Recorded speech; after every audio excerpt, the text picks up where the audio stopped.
Predvsem zato, ker se mi je to zdelo, da je to neke vrste čas, obveznost, nekaj, kar sem si tudi želel narediti. No, vse zadnje treba tudi povedati, da sem tudi jasno tam povedal na koncu, kdo je bilo nas 50 posameznikov, da bomo ostalim 2 milijonom Slovencem govorili, kako je treba početi, in zato smo tudi, mislim, da vsi mnenja, da je aktivno državljanstvo tisto, ki naj kreira vizijo Slovenije.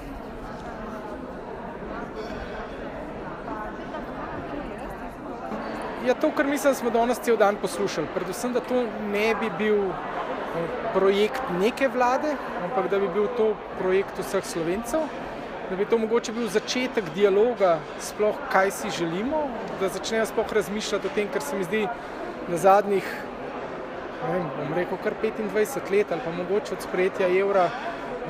se ljudje nismo več spraševali o tistih res ključnih, pomembnih stvareh, ki bi mogli za neko državo predstavljati identiteto.